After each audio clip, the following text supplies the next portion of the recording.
Hey guys, welcome back. Today I'm going to read you a story called Imagine.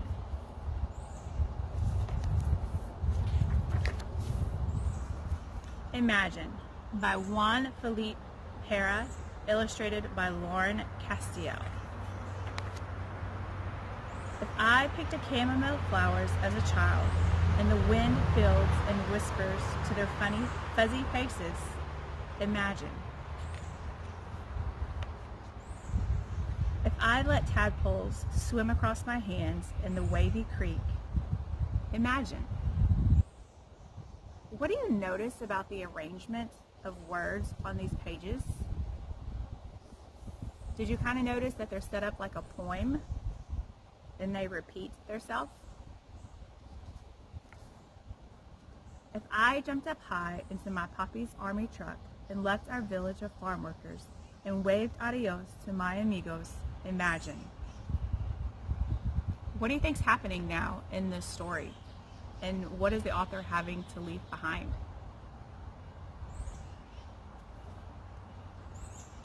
If I let the stars at night paint my blanket with milky light, with shapes of hungry birds while I slept outside, imagine what you could do. So did you notice that the end of this page is a little different than the others? It ends with imagine what you could do. How does that phrase change the way you think about these first few pages? If you want, you can comment below on the video and tell me what you think. If I helped Mama feed the hopping chickens and catch the crazy turkey in the front yard of our new village, imagine. If I walked through the evening forest at the top of a mountain with a silvery bucket to fetch water from the next town, imagine. If I moved to the winding city of tall, blending buildings and skipped to a new concrete school I had never seen, imagine. If I opened my classroom's wooden door, not knowing how to read or speak in English, imagine.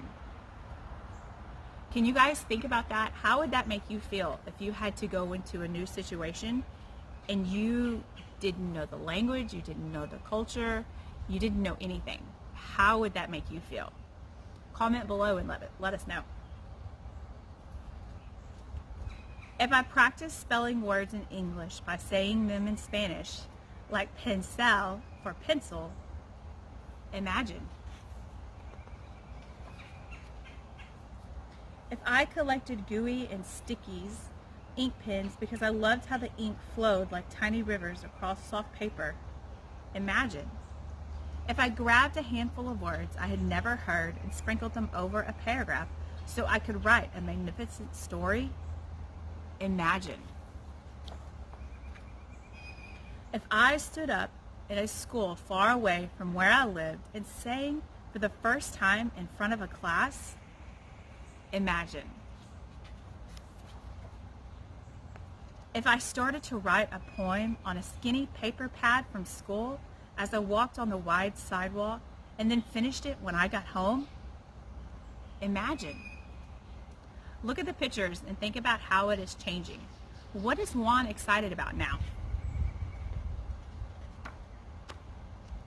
If I picked up my honey-colored guitar and called out my poem every day until it turned into a song, imagine. If I gathered many words and many more songs with both my hands and let them fly off my mesa and turn them into a book of poems, imagine. If I stood up wearing a robe in front of my familia and many more on the high steps of the Library of Congress in Washington, D.C., and read loud and signed my poetry book like this, Poet Laureate of the United States of America. Let's pause there for just a second, guys. Do you know what a Poet Laureate is?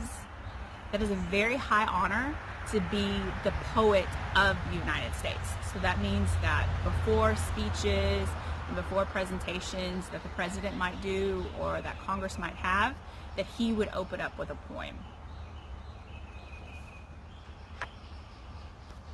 Imagine what you could do. So leave a comment below and tell us, what does this ending mean to you? What you could do if you imagined. Thanks, guys, and I hope you enjoyed the story.